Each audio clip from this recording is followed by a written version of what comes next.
साथियों नमस्कार, कैसे हैं साथियों। उम्मीद था विश्वास है कि आप सभी साथी अच्छे हैं। साथियों, रेजिस्टेंस को लेकर प्रायः बच्चे कंफ्यूज रहते हैं कि सीरीज और पैरेलल का ये फॉर्मूला कहां से आया है।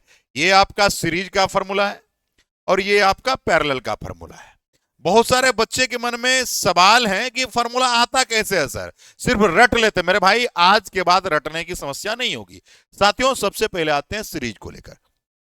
साथी, जब भी रेसिस्टेंस की बात होती है तो आप बस एक आदमी को याद करना ना, वो है अपने ओम चचा। ओम चचा का नियम क्या है? V बराबर आई आर, यानी तीन का ही बात है। और है बात किसका? मूल रूप से जो बातें हैं वो रेसिस्टेंस का है। तो V और I, इसमें होता क्या है सीरीज में कंडीशन है, यानी इलेक्ट्रिक करंट।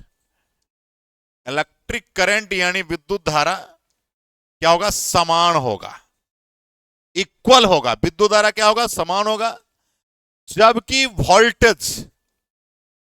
वोल्टेज का विभाजन होगा, यानी डिस्ट्रीब्यूशन होगा। ये बात पक्की हो गई? तो सब बन गया।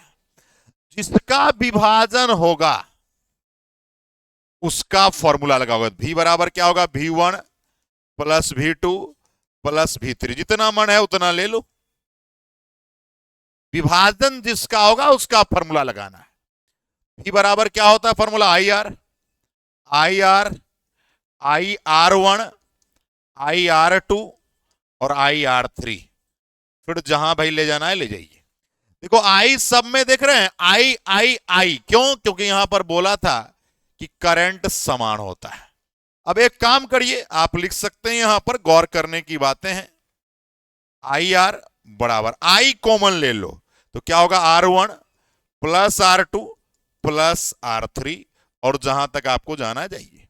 ये देखो, आई कट जाएगा, यानी R इक्विवेलेंट बराबर क्या आएगा? R1 plus R2 plus R3।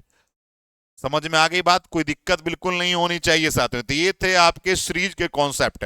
बस यही याद रखना है, इलेक्ट्रिक करंट समान होगा, वोल्टेज का डिस्ट्रीब्यूशन, जिसका डिस्ट्रीब्यूशन होगा उसका फॉर्मूला लगेगा। क्लियर है? तो ये आपके थे सीरीज में। अगर हम पैरेलल की बात करें, पैरेलल में भी ओम के नियम पर ही आधारित है साथियों। तो बताओ, ओम चचा का नियम क्या है? ओम साहब का नियम क्या है बताओ? ओम साहब का नियम है V बराबर आई आर। यही नियम है। अब जानिए, पैरेलल में रेसिस्टेंस यानी प्रतिरोध की यदि बात करी जाए तो इसमें वोल्टेज समान होगा, वोल्टेज समान होगा, और इलेक्ट्रिक करंट का विभाजन होता है। उसमें उल्टा था, वोल्टेज का विभाजन था, इलेक्ट्रिक करंट समान था। इसमें क्या है? वोल्टेज समान है और इलेक्ट्रिक करंट का विभाजन। जिसका विभाजन होगा, मैं तो बार बार कह रहा हूं, जिसका विभाजन होगा ओकरे फॉर्मूला लगाना। यानी करंट का विभाजन है तो I बराबर I1 I2 और I3। जितना ले जाना है भैया ले जाओ। अब यहां से देखो I क्या हो जाएगा बताओ? तो यहां I बराबर अगर कोई कहे तो V बटा R हो जाएगा। यानी यहां लिखोगे V बटा R बराबर V बटा R1 V बटा R2 V बटा R3। जितना ले जाना भैया ले जाओ।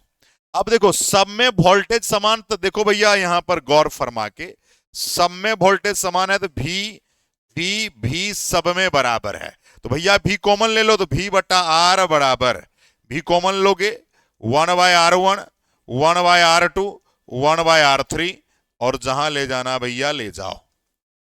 अब देखो, V से भी कट जाएगा तो अपना क्या आ जाएगा? 1 बाय R बराबर 1 bye R1 1 bye R2 1 bye R3, और आगे जो भी जितना भी रेसिस्टेंस रखना है, प्रतिरोध रखना है, रख सकते हैं। तो साथियों, इस तरह से दिमाग में सेट करेंगे।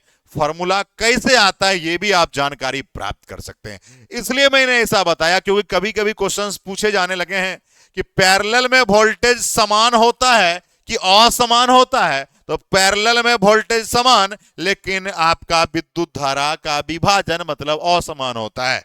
अगर आपसे पूछेगा सीरीज में करंट क्या होता है? तो करंट समान होता है जबकि वोल्टेज का विभाजन होता है। जिसका विभाजन उसी का फॉर्मूला लगाओगे, अपने आप फॉर्मेट आपका आ जाएगा साथियों। तो साथी याद करने की आवश्यकता नहीं है, आप इस चीज को दिमाग में रखेंगे, बिल्कुल कॉन्सेप्ट क्लियर हो गई होगी। ऐसे आपको बहुत सारे कॉन्सेप्ट हम लेकर आते रहेंगे। बहुत बहुत धन्यवाद। इस वीडियो को जितना हो सके साथी शेयर कीजिएगा। बहुत बहुत धन्यवाद। जय हिंद है, क्रांतिकारी सलाम है, जिंदाबाद है साथी। मिलेंगे अगले सीरीज में। बहुत बहुत धन्यवाद।